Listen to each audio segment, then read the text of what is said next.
To you tonight, would you give a big hand to Scott Schaefer and Marina Miyoshi?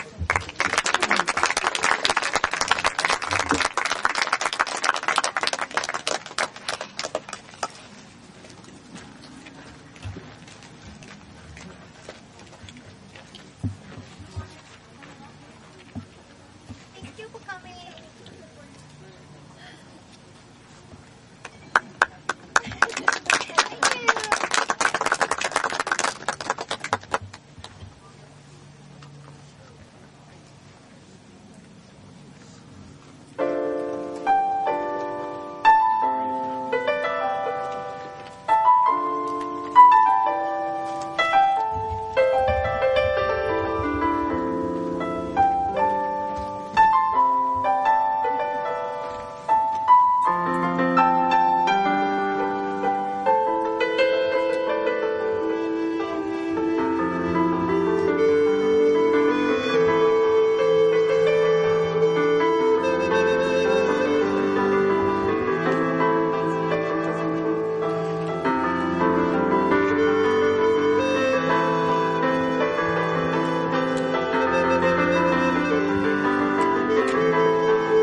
Good evening, ladies and gentlemen. My name is Scott Schaefer, and this is my partner, Marina Miyoshi from Japan. Prior to the concert, you were hearing some music played over the sound system, and that is music from our CD called Sacred Waters that Marina and I produced this summer as a commission project for a yoga DVD, and that's available for you tonight to take home with you if you should so choose to do so.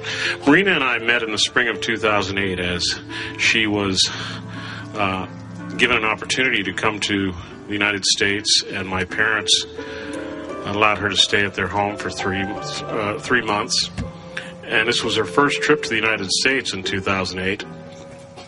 And during that entire time that she was here, she never mentioned that she was a musician, even though she knew I was a musician. And it wasn't until the day that she came over to our house about 3 weeks prior to her going over to Japan, and she heard so much about the music room I have in my house from my parents, and she went right into that music room, and with all the exotic instruments that you see here, the didgeridoo and the Chinese guzheng and all these other exotic instruments I have at home that you don't even see tonight, she went right to the piano and asked me to turn it on. And I thought, that's kind of odd. Most people go for the most unusual instruments, right? So I turned it on, and she started to play. And oh my God, I was amazed. We were all amazed. We had no idea. She never mentioned it. It was like a sneak attack, like Pearl Harbor, you know?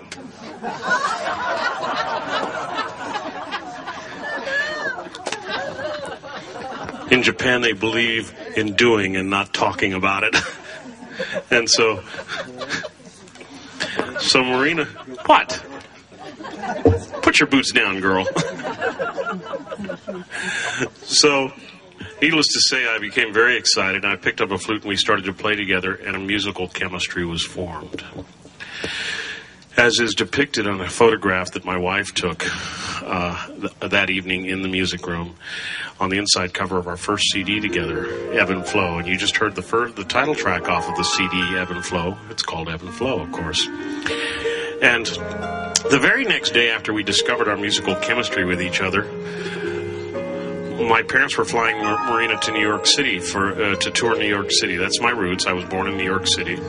I wasn't raised there. I was raised here in the Valley, but I was born in New York City. And Marina, I had to pick them up at 3 o'clock in the morning to take them to the airport. And on the way to the airport, I had this idea. I said, Marina, would you like to do a CD together?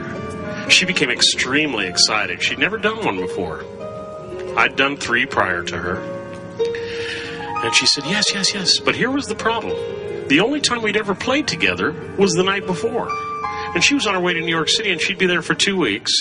And when she would arrive back here in the Phoenix area, she'd be here for 4 days before she'd go back to Japan. 3 of those days were already spoken for with prior scheduled plans. So we'd have one opportunity to go into the studio and create a CD, and that would be the day before she'd go back to Japan on a Saturday. So we went into the studio on a Saturday last spring, on a Saturday, and spent 9.25 hours in the studio creating the music that you're going to hear literally from scratch, without any preconceived idea or pre-written ideas to what we were going to do.